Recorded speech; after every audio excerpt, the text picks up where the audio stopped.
திருச்செந்தூர் சுப்பிரமணிய சுவாமி கோயிலில் ஒவ்வொரு ஆண்டும் நடைபெறக்கூடிய சஷ்டி சூரசம்ஹாரம் நிகழ்ச்சிகளுக்காக பல்லாயிரக்கணக்கான லட்சக்கணக்கான மக்கள் ஒவ்வொரு ஆண்டும் இந்த நிகழ்விலே கலந்து கொள்கிறார்கள். நம்முடைய முதலமைச்சர் அவர்களுடைய அறிவுரைக்கு இணங்க அவர்களுக்கு பாதுகாப்பாக தங்குவதற்கான வசதியோடு கொட்டகைகள் அமைக்கப்பட்டிருக்கிறது. ஒவ்வொரு ஆண்டும் அதன் தரத்தையும் இன்னும் வசதிகளையும் மேம்படுத்தி தர வேண்டும் என்று அமைச்சர் அவர்களும் முதலமைச்சர் அவர்களும் கருத்திலே கொண்டு அதற்காக பணியாற்றி கொண்டிருக்கிறார்கள். இந்த ஆண்டு மக்களுடைய பாதுகாப்புக்காக கிட்டத்தட்ட 4000 காவல்துறையினர் அந்த பாதுகாப்பு ஏற்பாடுகளுக்காக பணியில் அமர்த்தப்பட்டிருக்கிறார்கள். 250 சிசிடிவி கேமராக்கள் பொருத்தப்பட்டிருக்கிறது. 2 ட்ரோன் கேமராஸும் இருக்குது. ட்ரோன் கேமரா மானிட்டரிங்காக தனியாக ஒரு அறையும் அமைக்கப்பட்டிருக்கிறது.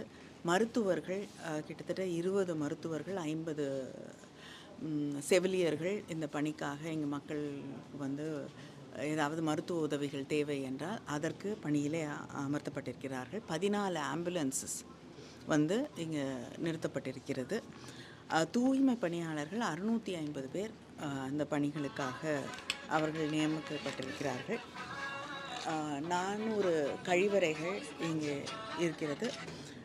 450 பல இடங்களிலிருந்து வரக்கூடிய பக்தர்களுக்காக பேருந்து வசதிகள் செய்யப்பட்டிருக்கிறது. 450 பேருந்து வசதி அது பல இடங்களிலிருந்து வந்து வரக்கூடிய பக்தர்களுக்காக செய்யப்பட்டிருக்கிறது. அது மட்டும் இல்லாமல் திருச்செந்தூரில் இப்போ வந்து பஸ் டெர்மினஸ்லேருந்து கோயிலுக்கு வருவதற்காக கிட்டத்தட்ட 45 இலவச பேருந்துகள் இயக்கப்படுகிறது.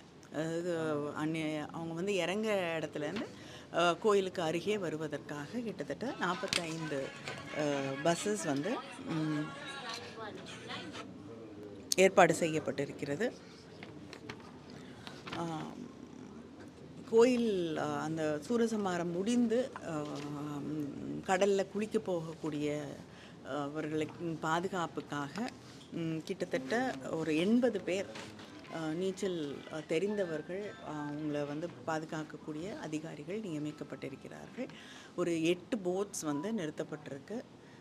இதையெல்லாம் தாண்டி எல்லாருமே வந்து அவங்களுடைய பாதுகாப்பிலே கவனத்தோடு இருக்க வேண்டும் என்று கேட்டுக்கொள்ளப்படுகிறார்கள். சிறப்பு ரயில்கள் இல்லை, பேருந்துகள் கிட்டத்தட்ட 450 பேருந்துகள் தமிழ்நாட்டிலேருந்து பல பகுதிகளிலிருந்து வரும்.